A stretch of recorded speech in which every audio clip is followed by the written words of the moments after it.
Thanks for staying with us. We're talking about some allegations of predatory lending. Okay, Ms. Bulky, you were saying that these borrowers were not required to show that they could make these payments. What will you do? Will the discovery process enable you to request some sort of documentation of their income? It will. Actually, all of the lenders should have the complete application file, which would include proof of income. It would include the truth in lending statements that were given to our clients. And it will also prove that the lenders did not comply with those truth in lending statements by allowing these mortgages to almost double. Okay. Will Barbara Buckley's bill requiring, or at least facilitating mediations help? I know it's a little late for your clients. We think it's a great first step, and I appreciate her efforts. You're absolutely correct. The problem is just getting a face-to-face meeting is difficult. All of these loan renegotiation folks out there will tell you if you can get that face-to-face meeting, usually it's in the best interest of both the borrower and the lender to make some accommodation. Heaven knows all the lenders don't want all those damn homes back. People want to stay in their home, but just getting that group together is difficult. So one of the things that we're asking for, that Brooke has sought in this case, is specifically include our group, or stay, if you will, the foreclosure process until we get to the July 1st deadline, and then we'll begin the process on a face-by-face basis. But that's why class action is really the only remedy here. People can't individually afford to bring this lawsuit. Right. It's $100,000 worth of litigation. You got to pool the people, go to our judges. Judges are taught to be judges of the law, but also judges of equitable principles. And so you go and say, modify this contract, Judge, or at least modify 2 or 3 so the banks get the idea that this needs to be done. Okay. You talk about restitution. How do you make restitution for somebody when their home has been sold through a foreclosure, if you're successful in this lawsuit? That's a great question. That's something that we'll have to determine when the time comes. In some of our clients' cases, they have been foreclosed upon, but yet they're still living in the property, and the eviction process hasn't gone forward yet. In Mr. Benito's case, he was foreclosed upon and evicted.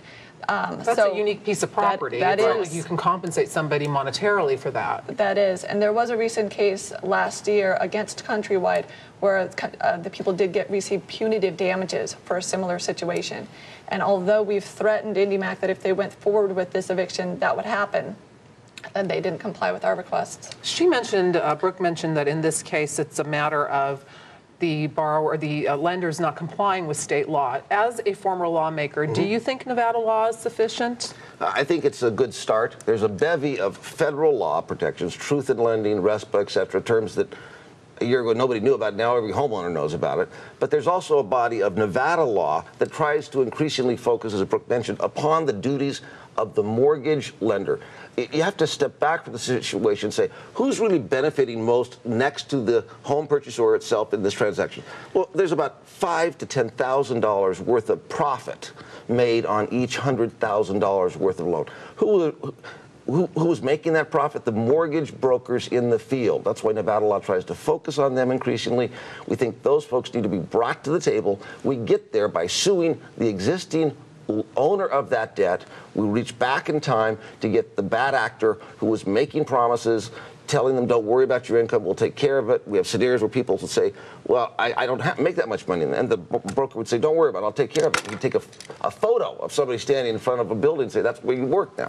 I don't want you to tell us who else you're going to sue, but you mentioned in that story that Amanda Hernandez did that you're going to look at other lenders as well. We're looking at every single major mortgage lender in the Nevada marketplace to see if there were similar kinds of abuses going on. If they are, and I'll tell you that we are finding that, then there'll be a single class action on behalf of each of those groups attempting to get the stay and then compel the dialogue, and then ultimately we'll get to trial and we'll ask the judge, given these bad acts of these mortgage lenders, please modify the debt of the group en masse. Again, that's why the class action is really the only remedial device that I think works here.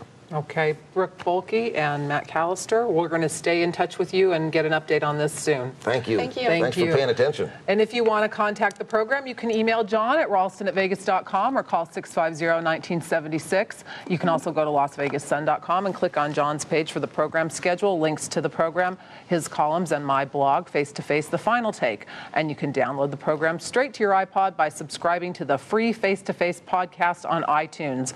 On the next Face to Face, The Clark County coroner says a toxic reaction to a powerful painkiller caused the death of Las Vegas entertainer Danny Gans.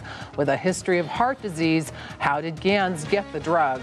We'll ask some experts on the next Face to Face.